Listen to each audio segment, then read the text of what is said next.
Hello friends, welcome to my YouTube channel. आज के इस वीडियो में जो आपका बिहार डीएलएड का 13 सितंबर 2022 का फर्स्ट शिफ्ट का एग्ज़ाम हो गया दोस्तों।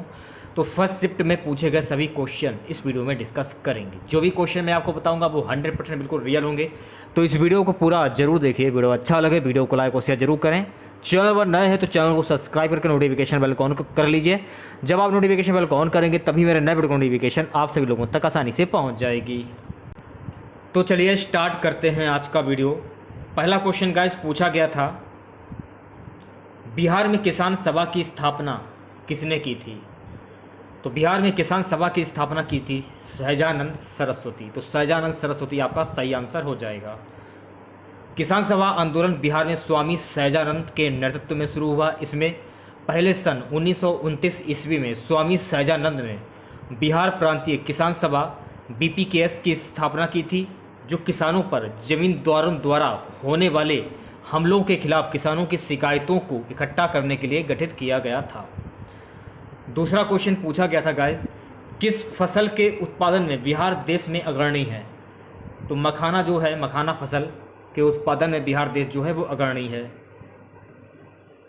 अब देख लीजिएगा आप लोग, लीची हुआ, मधु तथा मखाना उत्पादन में तो राज्य अव्वल है। यहाँ देश के कुल उत्पादन का 88% लीची, 83% मखाना तथा 50% मधु पैदा किया जाता है। अगला क्वेश्चन पूछा गया था, अंतर्राष्ट्रीय महिला दिवस जो है ये कब मनाया जाता है? तो अंतर्राष्ट्रीय महिला दिवस 8 मार्च को मनाया जाता है। अंतर्राष्ट्रीय महिला दिवस हर वर्ष 8 मार्च को विश्व के विभिन्न क्षेत्रों में महिलाओं के प्रति सम्मान, प्रशंसा और प्रेम प्रकट करते हुए महिलाओं के आर्थिक, राजनीतिक और सामाजिक उपलब्धियों एवं कठिनाइयों की सापेक्षा के उपलक्ष्य में उत्सव के तौर पर मनाया जाता है। अगला क्वेश्चन पूछा गया था, संविधान सभा के संवैधानिक सलाहकार कौन है? तो संविधान सभा के संवैधानिक सलाहकार हैं डॉक्टर भीमराव अंबेडकर। इनका पूरा नाम है बेनगल नरसिंहा राव। एक भारतीय प्रशासनिक सेवा के अधिकारी एवं अंतर्राष्ट्रीय न्यायालय के न्यायाधीश थे। इन्हें भारतीय संविधान के सलाहकार के रूप में भी जाना जाता है। भारतीय संविधान निर्माण के समय वे संवैधानिक सलाहकार थे। अगला क्वेश्चन पूछा गया था गाइस, किस एक्ट को काला कानून कहा गया है? रॉलेट एक्ट को काला कानून कहा गया है। रॉलेट एक्ट को काला कानून भी कहा जाता है। यह कानून तत्कालीन ब्रिटिश सरकार द्वारा भारत में उभर रहे राष्ट्रीय आंदोलन को कुचलने के लिए बनाया गया था। इस कानून के तहत ब्रिटिश सरकार को यह अधिकार प्राप्त हो गया था कि वह किसी भी भारतीय पर अदालत में बिना मुकदमा चलाए उसे जेल में बंद कर सकती थी। अगला क्वेश्चन पूछा गया था, मानव शरीर में सामान्य रुधिर दाब कितना होता है? तो मानव शरीर में सामान्य रुधिर दाब जो होता है 120 mm से 80 mm के बीच में होता है। एक स्वस्थ वयस्क व्यक्ति का सिस्टोलिक रक्तचाप पारा के 90 और 120 मिलीलीटर के बीच होता है। सामान्य डायलिस्टिक रक्तचाप पारा के 60 से 80 मिमी के बीच होता है। सभी बच्चे वीडियो को लाइक करते हुए चलेंगे। अगला क्वेश्चन पूछा गया था, मनोरथ का संधि विच्छेद क्या होता है? तो देखिए गाइस, जब आप मनोरथ का संधि विच्छेद करते हैं तो जब आप इसे तोड़ेंगे तो इस प्रकार से संधि विच्छेद होगा। अगर पूछा जाए कि मनोरथ में कौन सी संधि है, यदि क्वेश्चन में पूछा जा सकता है तो आप ध्यान में रखिएगा, जब आप इसे तोड़ते हैं तो यहाँ पर इस प्रकार से रथ, मनो मन धन रथ,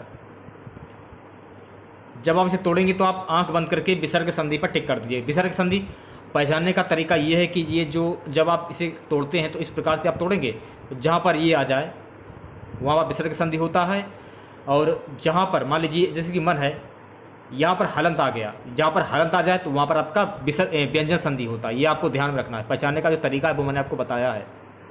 विसर्ग संधि, विसर्ग के बाद स्वर या व्यंजन के मेल से जो विकार होता है उसे विसर्ग संधि कहते हैं। सभी बच्चे वीडियो को लाइक करते हुए चलेंगे। दूसरे शब्दों में स्वर और व्यंजन के मेल से विसर्ग में जो विसर्ग होता है उसे विसर्ग संधि कहते हैं।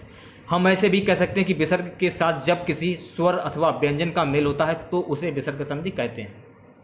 अगला क्वेश्चन पूछा गया था, विरक्त का उल्टा शब्द क्या होता है? तो देखिए गाइस, विरक्त का उल्टा शब्द होता है अनुरक्त। ये आपको ध्यान में रखना है। नेक्स्ट क्वेश्चन पूछा गया था कि पूर्व घाटी तथा पश्चिमी घाटी मिलन स्थल है। तो पूर्व घाटी तथा पश्चिमी घाटी जो मिलन स्थल है वो है नीलगिरी की पहाड़ियाँ। तो नीलगिरी की जो पहाड़ियाँ, इनके बारे में जान लीजिए आप लोग। नीलगिरी पहाड़ियाँ पूर्वी घाट और पश्चिमी घाट का मिलन स्थल नीलगिरी हैं। पूर्वी घाट भारत के दक्षिण में पूर्वी समुद्र तट के समानांतर फैला हुआ है, जबकि पश्चिमी घाट दक्षिण भारत के पश्चिमी समुद्र तट के सारे फैला हुआ है। अगला क्वेश्चन गाइस पूछा गया था कि मनसबदारी प्रथा किसने चलाई। तो मनसबदारी प्रथा जो है गाइस ये अकबर के द्वारा चलाई गई थी। मनसबदारी प्रणाली मुगल काल में प्रचलित एक प्रशासनिक प्रणाली थी जिसे अकबर ने आरंभ किया था। मनसब मूलतः अरबी शब्द है जिसका अर्थ पद या रैंक है। मनसब शब्द शासकीय अधिकारियों तथा सेनापतियों का पद निर्धारित करता था। सभी सैन्य तथा असैन्य अधिकारियों की मनसब निश्चित की जाती थी जो अलग अलग हुआ करती थी। मनसब के आधार पर अधिकारियों के वेतन और भत्ते निर्धारित होते थे। तो मनसबदारी जो प्रथा चलाई गई थी इसके बारे में आप लोगों को इतनी जानकारी प्राप्त हो जाती है। सो गाइस अगला क्वेश्चन पूछा गया था कि ध्वनि तरंगे कहाँ से होकर नहीं गुजरती। ध्वनि तरंगे जो है गाइस ये निर्वात से होकर नहीं गुजरती हैं। ध्वनि निर्वात से नहीं गुजर सकती। ध्वनि तरंगे हवा, पानी या धातु जैसे माध्यम में कणों का यात्रा करता कंपन है। निर्वात एक ऐसा स्थान है जिसमें कोई पदार्थ नहीं होता है। अगला क्वेश्चन पूछा गया था कपास के लिए कौन सी मिट्टी आदर्श होती है। तो कपास के लिए जो है ये काली मिट्टी आदर्श होती है, ये आपको ध्यान में रखना है। कपास की फसल उत्पादन के लिए काली मिट्टी की आवश्यकता पड़ती है। भारत में सबसे ज़्यादा कपास उत्पादन जो है ये गुजरात में होता है, ये भी आपको ध्यान में रखना है। ठीक है, नेक्स्ट क्वेश्चन। अगला क्वेश्चन पूछा गया था शुंग वंश की स्थापना किसने की थी। तो शुंग वंश की स्थापना पुष्यमित्र शुंग के द्वारा की गई थी। शुंग वंश की स्थापना 187 ईस्वी पूर्व में मौर्य साम्राज्य के अंतिम राजा बृहदर्थ को मारकर पुष्यमित्र शुंग ने की थी। पुष्यमित्र शुंग ब्राह्मण थे और उन्होंने अपने पुरोहित पतंजलि की सहायता से 2 बार अश्वमेघ यज्ञ किया। उन्होंने 36 बार राज्य किया, जिसके बाद उनके उत्तराधिकारी अग्निमित्र हुए जिन्होंने यवनों को पराजित किया। तो इस क्वेश्चन से आप लोगों को इतनी जानकारी प्राप्त हो जाती है। एक क्वेश्चन आपका जनसंख्या दिवस से पूछा गया था कि जनसंख्या दिवस कब मनाया जाता है। तो जनसंख्या दिवस 11 जुलाई को मनाया जाता है। विश्व जनसंख्या दिवस हर वर्ष 11 जुलाई को मनाया जाने वाला कार्यक्रम है। इसका उद्देश्य जनसंख्या संबंधित समस्याओं पर वैश्विक चेतना जागृत करता है। यह आयोजन 1989 में संयुक्त राष्ट्र विकास कार्यक्रम की गवर्निंग काउंसिल द्वारा स्थापित किया गया था। यह 11 जुलाई से 1987 को 5 बिलियन दिवस में सार्वजनिक हित से प्रेरित था, जिसकी अनुमानित तारीख जिस पर दुनिया की आबादी 5 अरब लोगों तक पहुंच गई थी। विश्व जनसंख्या दिवस का उद्देश्य विभिन्न जनसंख्या मुद्दों पर लोगों की जागरूकता बढ़ाना, जैसे कि परिवार नियोजन, लिंग समानता, गरीबी, मातृ स्वास्थ्य और मानव अधिकारों का महत्व। तो इस क्वेश्चन से आप लोगों को इतनी जानकारी प्राप्त हो जाती है। देखिए गाइस बिहार डीएलएड प्रवेश परीक्षा के लिए कुल 150 मिनट निर्धारित हैं। 2.5 घंटे की परीक्षा में सामान्य हिंदी उर्दू से 90 अंकों के 30 प्रश्न पूछे जाएंगे। वही विज्ञान और सामाजिक विज्ञान से 60 अंकों के 20 प्रश्न पूछे जाएंगे। सामान्य अंग्रेजी यानी कि जनरल हिंदी से 75 अंकों के 25 प्रश्न पूछे जाएंगे। एक बार आप लोग एग्जाम पैटर्न देख लीजिए। तो देखिएगा इसमें जनरल हिंदी और उर्दू से 30 क्वेश्चन पूछे जाएंगे 90 नंबर के। मैथमेटिक्स से 30 क्वेश्चन पूछे जाएंगे 90 नंबर के। जनरल साइंस से 20 क्वेश्चन पूछे जाएंगे 60 नंबर के। सोशल साइंस में 20 क्वेश्चन पूछे जाएंगे 60 नंबर के।